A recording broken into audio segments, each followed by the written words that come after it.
الحمدللہ، آج کے اس پروگرام کا عنوان ہے Jerusalem belongs to Muslims part 12۔ یروشلم مسلمانوں کا ہے 12واں حصہ۔ اعوذ باللہ من الشیطان الرجیم، بسم اللہ الرحمن الرحیم۔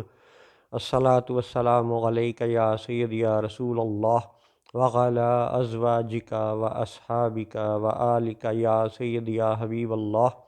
الحمدللہ، لاہور شہر میں آج بروز جمعرات 14 جمادی الاخر 1445 ہجری اور 28 دسمبر 2023 عیسوی کا دن ہے۔ یاد رہے کہ یروشلم کے اوپر حق کس کا ہے، یہ ایک مشکل عنوان ہے، لیکن بہرحال اس مسئلے کا اور اس پیچیدہ مسئلے کا حل ممکن ہے۔ قرآن و حدیث میں بیان ہو چکا ہے، صرف ایکسپلین کرنے کی ضرورت ہے۔ تو پچھلے پروگرام میں ہم لوگوں نے عرض کی کہ حضرت عمر فاروق رضی اللہ تعالی عنہ کی نشانیاں ادھر یہودیوں کی کتابوں میں، عیسائیوں کی کتابوں میں لکھی ہوئی تھیں۔ ان میں سے ایک نشانی کو تھوڑا سا ایکسپلین کرنے کے لیے ایک حوالہ دیتے ہیں۔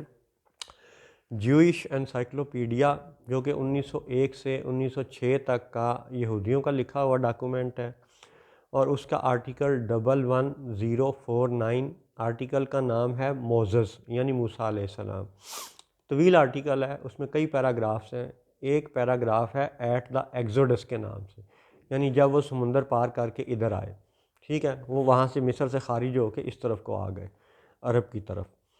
تو اس سب ہیڈنگ میں لکھا ہوا ہے کہ جب موسیٰ علیہ السلام نے دریائے نیل میں سے یوسف علیہ السلام کے تابوت کو نکالنا چاہا تو انہوں نے کیا کیا، انہوں نے ایک کاغذ پر اللہ کا نام لکھ کر کے تو دریائے نیل کے اندر ڈال دیا۔ سنیے سینٹنس جوئش انسائکلوپیڈیا کا۔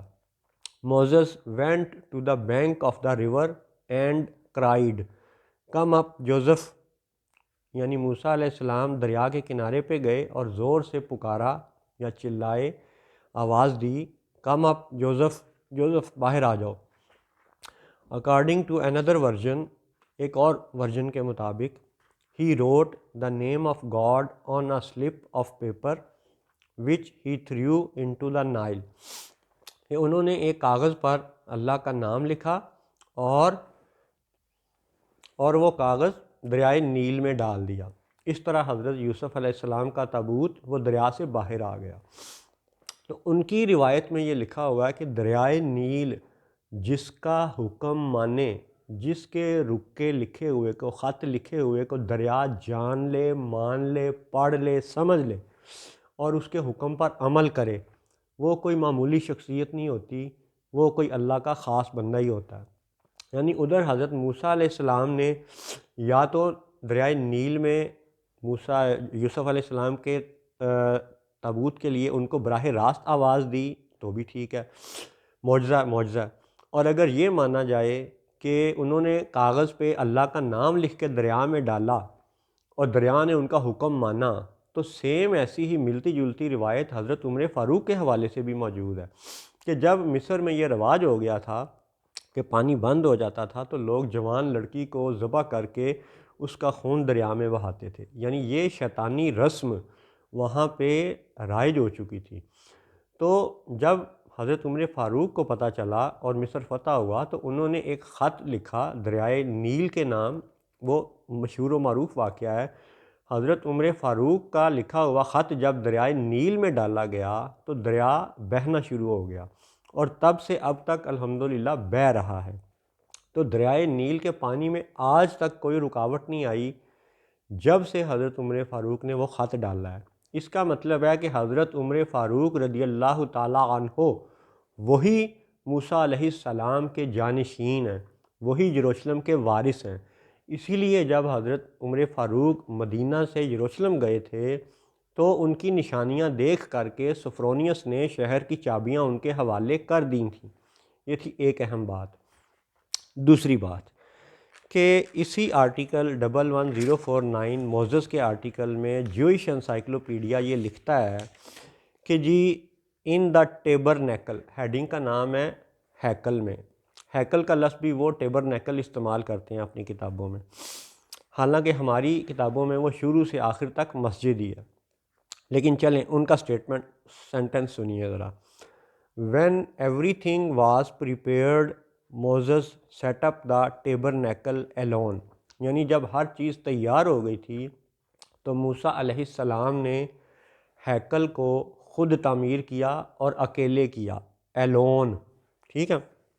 اچھا جی، اب آپ اسی میں دیکھیں کہ گو کہ آج 2023 میں جو یہودی بیٹھے ہوئے ہیں، ہم یہ نہیں کہتے کہ انہوں نے سابقہ کتابیں تبدیل کی ہیں، یہ تو بیچارے جس گھر میں پیدا ہوئے اسی گھر کے مذہب پہ ایمان لے آئے، انہیں کیا پتہ کہ آج سے 500 سال پہلے یا 2000 سال پہلے کیا تبدیلی ہو چکی ہے۔ لیکن اس تبدیلی کو انالائز تو کیا جا سکتا ہے کہ آج کے یہ یہودی سلیمان علیہ السلام کے نام پہ ٹیمپل بنانا چاہتے ہیں، لیکن انہی سے سوال یہ ہے کہ بھئی ٹیمپل سلیمان کے نام پہ کیوں؟ ان کے والد ماجد داؤد علیہ السلام پہ کیوں نہیں؟ ادھر اکثر روایات ایسی بھی ملتی ہیں جو یہ کہتی ہیں کہ جی داؤد علیہ السلام نے ٹیمپل بنانا شروع کیا تھا۔ تو اب دیکھیں کہ یعنی تضاد کیا ہے، فرق کیا ہے، جھوٹ کا پکڑا جانا کیسے ممکن ہے؟ وہ ایسے ممکن ہے کہ جو یہودی سلیمان علیہ السلام کا ٹیمپل بنانے کی بات کرتے ہیں وہ داؤد علیہ السلام کا ٹیمپل بنانے کی بات کیوں نہیں کرتے؟ اور پھر جوئش انسائکلوپیڈیا کا آرٹیکل 11049 یہ کہتا ہے کہ ٹیمپل تو حضرت موسیٰ علیہ السلام نے بنایا تھا۔ اور پھر تیسری تضاد والی بات یہ ہے کہ وہ یہ کہتے ہیں کہ جی موسیٰ علیہ السلام تو یروشلم تک پہنچے ہی نہیں تھے، رستے میں فوت ہو گئے تھے، اور انہوں نے جوشوا کو اپنا سکسیسر یعنی خلیفہ یعنی جانشین مقرر کر دیا تھا۔ تو اب ان ساری باتوں میں سے آپ دیکھیں کہ کیا جھوٹ سامنے نہیں آتا؟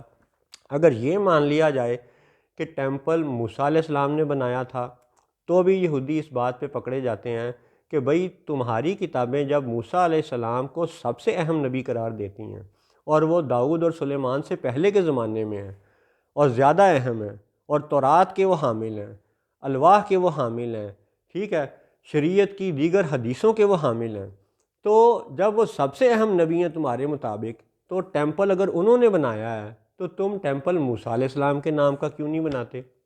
یہ تھا جھوٹ پکڑنے کا ایک زاویہ، اور یہ حقیر یہ نہیں کہہ رہا کہ آج 2023 کے سارے یہودی جھوٹے ہیں، یہ بات نہیں ہو رہی۔ بات یہ ہو رہی ہے کہ سابقہ لوگوں نے کچھ گڑبڑ کی ہے، اور وہ گڑبڑ پڑھنے سے سمجھ آ جاتی ہے کہ گڑبڑ ہے۔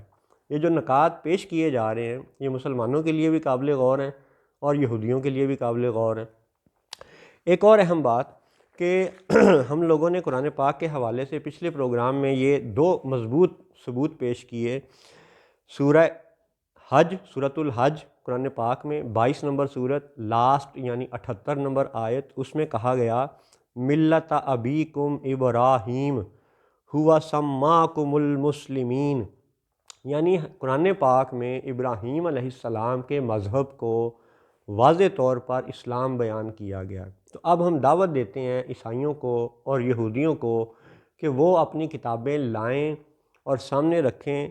یہ نہیں دکھانا کہ حضرت ابراہیم مہمان نواز تھے، اچھے تھے، یہ ٹھیک ہے، دکھانا آپ نے ہمیں یہ ہے کہ حضرت ابراہیم علیہ السلام کا مذہب کیا تھا، یہ آپ کی تورات میں یا انجیل میں کیا بات لکھی ہوئی ہے ان کے مذہب کے حوالے سے۔ جیسے کہ قرآن میں واضح لکھا ہوا ہے کہ ابراہیم مسلمان تھے، ایسے ہی ابراہیم کی باقی خصوصیات ٹھیک ہے، لیکن آپ نے ہمیں یہ دکھانا ہے اپنی کتابوں میں سے کہ حضرت ابراہیم علیہ السلام کا مذہب کیا تھا۔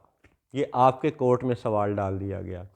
اسی طرح ہم لوگوں نے یہ عرض کی کہ 10ویں سورت سورہ یونس قرآن پاک کی 90 نمبر آیت، اور اس میں جب فرعون کے غرق ہونے کا وقت آیا تو اس میں یہ لکھا گیا ہے حتی اذا ادرکہ الغرق قال آمنت انہ لا الہ الا الذی آمنت بہ بنو اسرائیل وانا من المسلمین، یعنی جب فرعون کو اپنے غرق ہونے کا ادراک ہو گیا تو اس نے کہا کہ میں بنو اسرائیل کے معبود پر ایمان لاتا ہوں، اور اس نے یہ کہا وَأَنَا مِنَ الْمُسْلِمِينَ، میں مسلمانوں میں سے ہوں۔ یعنی فرعون کو بھی یہ پتہ تھا کہ بنی اسرائیل مسلمان ہیں، یہ یہودی نہیں ہیں۔ گویا کہ قرآن میں ابراہیم علیہ السلام کو بھی واضح طور پر مسلمان لکھا گیا ہے، اور بنی اسرائیل کو بھی واضح طور پر مسلمان لکھا گیا ہے۔ اب یہ دوسرا نقطہ دوبارہ سے عیسائیوں اور یہودیوں کے پیش خدمت ہے کہ بھئی آپ اپنی انجیل میں سے، تورات میں سے یہ ثابت کریں کہ بنی اسرائیل کا مذہب کیا تھا، ٹھیک ہے، لیوائی کا مذہب کیا تھا، مثلاً کہ باقی جو ہیں جوزف کا مذہب کیا تھا، ٹھیک ہے، ریوبن کا مذہب کیا تھا، گاد کا مذہب کیا تھا، سائمن کا مذہب کیا تھا۔ یہ نہیں ہمیں بتانا کہ وہ فلاں شراب پیتا تھا اور فلاں جھوٹ بولتا تھا اور فلاں زنا کار تھا اور فلانا بڑا اچھا تیر انداز تھا اور فلانا بڑا اچھا یعنی یہ خوبی رکھنے والا تھا۔ خوبیوں کا نہیں بتانا، خوبیاں خامیاں آپ نے پہلے سے لکھ چھوڑی ہوئی ہیں، ٹھیک ہے۔ سوال یہ ہے کہ بنی اسرائیل کے وہ جو 12 لوگ تھے، چلیں جودہ کو تو ایک طرف کر لیں، جو باقی 11 بھائی تھے ان کے بارے میں ان کے اسلام یا ان کے دین مذہب کا کلیئرلی مینشن کرنا بتائیں کہ جیسے ابراہیم علیہ السلام کو اور بنی اسرائیل کو قرآن واضح طور پر مسلمان قرار دیتا ہے، ایسے ہی انجیل اور تورات میں سے آپ لوگوں نے ابراہیم علیہ السلام کا مذہب ڈھونڈ کے بتانا ہے کہ ایگزیکٹ آیت وہ کون سی ہے، اور بنی اسرائیل کا مذہب کیا تھا۔ یہ اب آپ کے یعنی کورٹ میں سوال ڈال دیا گیا، اور اللہ نے چاہا تو جس طرح دریائے نیل کے حوالے سے کچھ آپ کے سامنے یہ بات خط والی پیش کی گئی، موسیٰ علیہ السلام کا خط اور عمر فاروق والا خط، تو ایسے ہی اس حقیر کی عرض یہ ہے کہ بے شک کتابیں تبدیل ہو چکی ہیں، بے شک صدیوں کے سفر میں اور تہذیبوں کے سفر میں بہت کچھ بدل چکا ہے، لیکن ابھی بھی کچھ چھوٹے چھوٹے اشارے اور ثبوت ایسے موجود ہیں جن کو اگر ہم کھلے دل سے پڑھیں، انالائز کریں تو حق سامنے آ جائے گا انشاءاللہ۔ السلام علیکم ورحمۃ اللہ وبرکاتہ۔